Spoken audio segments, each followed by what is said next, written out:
Welcome to Blue Talks.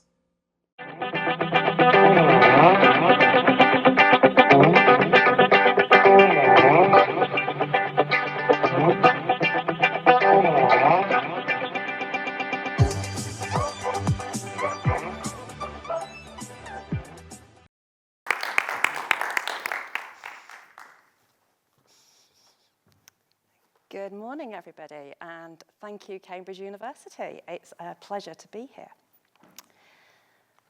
So I'm going to start off this morning with a little bit of a poll. Put your hands up if you like watching a good film. Yeah, I see lots of hands, me too. My husband will tell you that I like watching really cheesy films, don't like action films. And I recently came across a film that I'd not seen before. Maybe you've seen it, maybe you haven't. But it's called Ghost Town. And it's about a grumpy dentist. To be honest, he's quite an unlikable character. He doesn't really like people, but he goes into hospital for a minor operation, and he comes out the next day, and his world has changed. He approaches a young woman to moan, and she seems startled that he can see her. He doesn't pay any attention. He just walks on. And as he crosses the road, there's an elderly couple walking towards him. And he apologizes as he walks around them.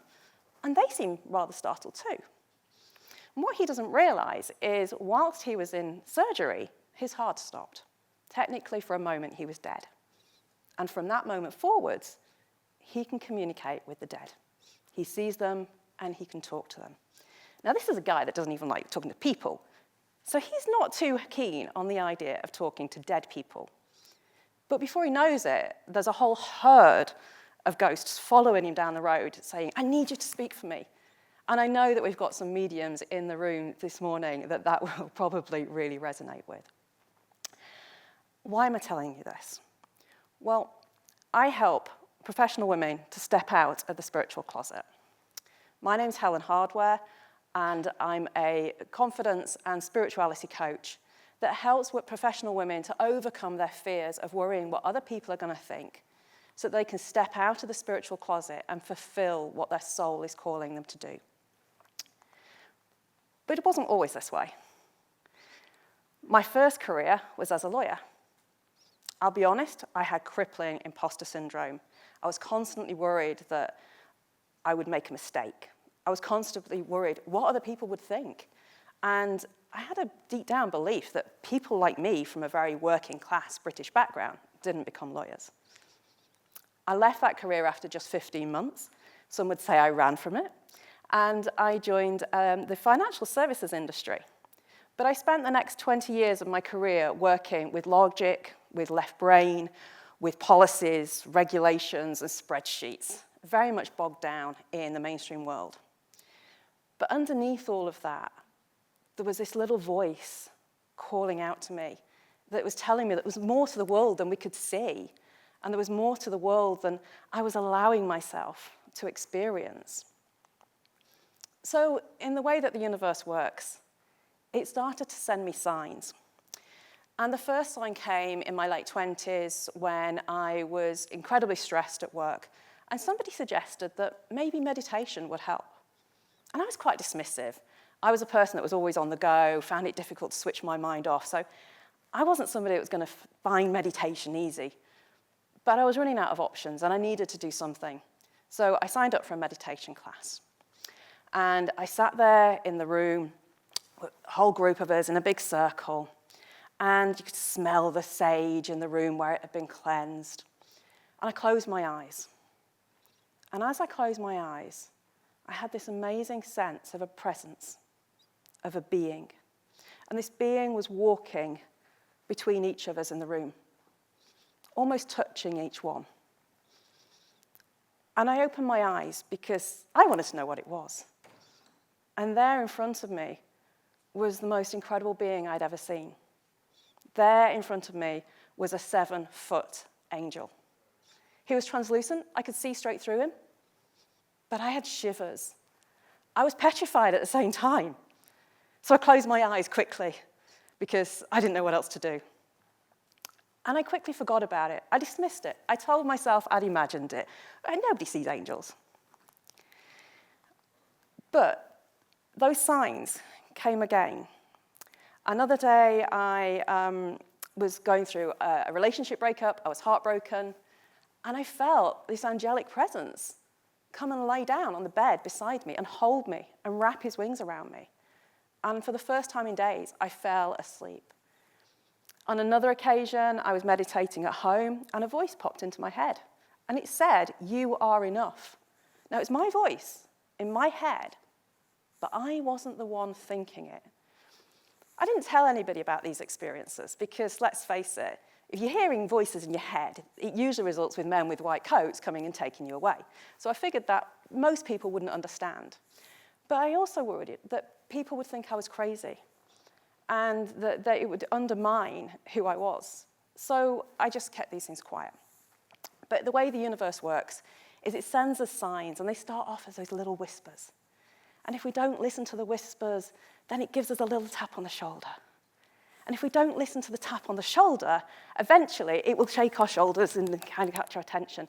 And if that still doesn't work, which it didn't with me, it pulls the rug out from underneath us. Within a fortnight, a few years ago, I went from being somebody very, very fit and healthy, doing Ironman triathlons, training 17 hours a week, doing an intense corporate job, and also running myself ragged, commuting 4 hours a day, to being diagnosed with fibromyalgia. Now, I don't know if you know much about fibromyalgia, but it's a chronic fatigue and pain condition. And I went, as I said, from being very fit and healthy to being able to get from the bed to the sofa. And on a really good day, I could get back to bed. And I couldn't understand what was going on. In that very brief space of a few weeks, I lost all sense of who I was. And I couldn't do anymore. So the only thing I could do was learn to be. So I turned my attention inwards. And once more, I came back to meditation. And my journey back to wellness was a journey to find meaning in my life. I trained, as my health improved, I trained in all sorts of modalities, from Reiki healing, sound healing. I trained as a yoga teacher, as a crystal healer, and then eventually as a hypnotherapist. And what I discovered along that journey was that the thing that had been holding me back in my life was fear of my spiritual connection. And if I was going to be able to fulfill what my soul was calling for me to do, and it had been calling since I was in my early teens, then I needed to do something about it. As I embraced my spirituality, though, all those same fears came up again. You know, I trained in these modalities, I spent thousands of pounds, but all these thoughts kept coming up in my mind. Am I making this up? Am I going crazy? And also, I didn't feel that I had any spiritual credentials. You know, I didn't have a degree in being spiritual. I had a degree in lots of other things. But I was expecting for somebody to come along and tell me that I was wrong and that I wasn't advanced enough. And I had this underlying thought underneath all of this saying, who am I to do this? You know, I'm a corporate person. I'm not a woo-woo. But as I went on my journey, I realized it was fear. And those fears were being caused by what I believed about myself. Although I was worrying about the judgment of other people, actually, I was judging myself far more than probably anybody else was judging me. I looked around and thought, there's thousands of spiritual healers out there, energy healers, mediums, people who work in all sorts of ways. So why can't I do it? And I started to realize that the only thing that held me back was my beliefs about what other people would think and about myself, whether I was good enough to do it. So on my journey, I found that our fears are dominated by what we believe about the world. And that made me curious about where those beliefs came from. And I started to notice some patterns. First of all, with my own journey, but also with my hypnotherapy clients as well. The first place that our beliefs come from are our childhood experiences. So I want to give you an example of that. My client, we will call her Carol. who was brought up in a very abusive family. Her dad was physically aggressive, her mum wasn't able to protect her, and she never knew what she was going home to each day. And that caused Carol to hide herself, to avoid standing out and being seen. But Carol was trained to be a Reiki healer. She had this passion, this purpose that her soul was calling her out to live. But she was so afraid of standing out and being seen to promote her business that she didn't have any clients, because we have to be able to put ourselves forward and put ourselves out there in business. But Carol was just going to pieces. She was self-sabotaging and she was hiding. She'd make a little bit of progress with her social media and then she'd just go into the freeze state and not do anything for a long time. And that's how the mind works. So our beliefs and our experiences that we have in childhood are like deep tree roots. They are patterns that we create. They're actually called neural pathways. And every time we have an experience, our mind tries to understand it. But when we're very young, in our formative years, the mind looks at it and says, how did this experience make me feel? And if it made us feel uncomfortable in some way, a child's mind tries to understand it. But a child's mind doesn't have the logical capabilities that an adult's mind does. So it often leaps to conclusions, which is, I'm not safe, I'm not good, or most importantly of all, I'm not good enough. And that is the most deep-rooted belief that I think humanity has, that fear that we're not good enough. But we can build new neural pathways. We can overcome childhood experiences and childhood trauma. And we can create empowering new beliefs. And one of the ways that I do that with my clients is through hypnosis. We unpick the past, and we forgive that little child inside of us that didn't know any better. And we show that little child some love so that they know it's safe to grow up and to be seen in the world for who they are, because they are just as worthy as anybody else. The second place that I found that these fears and beliefs about stepping out the spiritual closet come from are intergenerational trauma. Now, this is still a relatively new science. You may have heard it called of epigenetics. And epigenetics is looking at the function of our genes. And it's a bit like the light switch, really.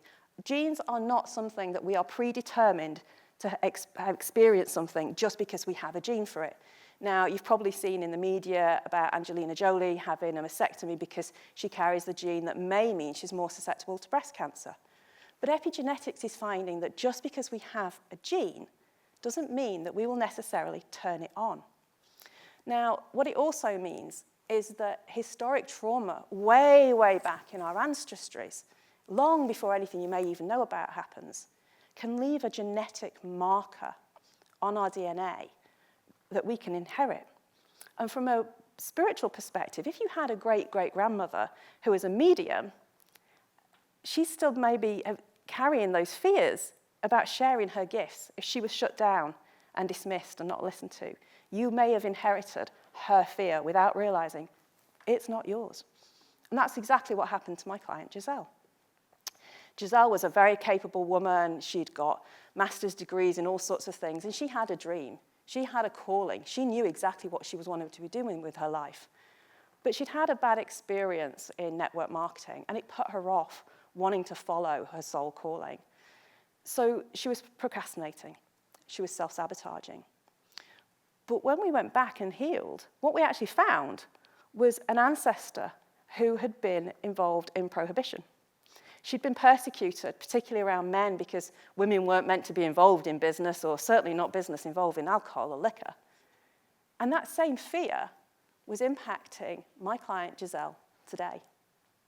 And once Giselle was able to identify that, she even managed to confirm it as a family story that nobody had ever told her. She was able to change the beliefs that she'd inherited, and she was able to unlock the confidence to go after what she was really dreaming of doing. And the third fears that I see come up are fears that we bring forward from past lives. I appreciate not everybody believes in past lives and reincarnation. But when I first started out doing hypnotherapy, my clients started spontaneously regressing to past lives.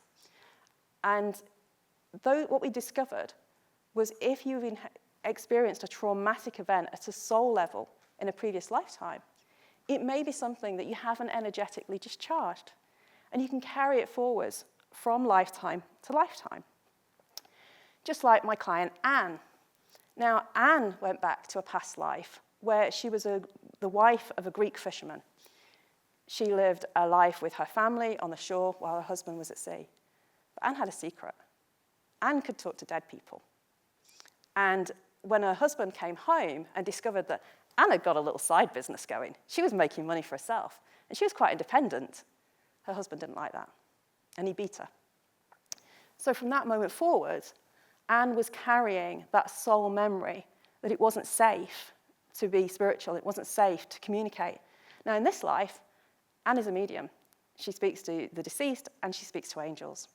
And she was afraid to share that publicly because she was so afraid of what other people were going to think of her. She also used to be a science teacher, so that also made it doubly difficult because she thought that people would think she was absolutely crazy. And I recognise that from my journey. You know, I wondered that it would undermine my credibility if I talked about the fact that I'm an intuitive healer, if I talked about past lives, if I talked about intergenerational trauma. Mainstream probably accepts childhood trauma, but the rest of it is still considered to be woo-woo. But when we come into this life, and any other life, as a soul, we come forwards with a soul mission. We come forwards with a desire to do something, to make a difference to the world. And that nagging feeling just doesn't go away until we do something about it. And that's why I have a vision. And my vision is a world where everybody feels free to embrace their spirituality in whatever way that means for them. And to feel safe putting themselves out there. 27% of Americans now identify as being spiritual and not religious. That's up to 6% in the last 6 years. So those figures are increasing all the time. There's been an exponential growth in the metaphysical industries since the 1960s. So there's never been a better time than this to embrace your spirituality, in whatever way that means to you. So what I would say to those who are out there who are thinking, my soul is calling for me to do something. There is something that I am being drawn to. There is something I'm dreaming of, but I'm holding myself back because I'm afraid of what other people think. I'm afraid of failing, and I'm afraid of criticism or even persecution that we've carried forwards from past lives. And I've had clients who have been back to past lives where they've had their throat slit for being a healer. That's pretty intensive fear that we're carrying, but it is possible to get past that fear and to be able to unleash the confidence to go after the light and to be able to bring your gifts to the world. The world needs it. It needs it now more than ever. So if you're sitting there thinking there's something that I want to do and I'm afraid of other people's judgments, other people's criticism, I'd encourage you to take action. We need more light in this world. We need more people sharing their spirituality. Because every person that shares their spirituality, not only does it raise the vibration of the planet, it illuminates a path for the next generation to follow. Thank you very much.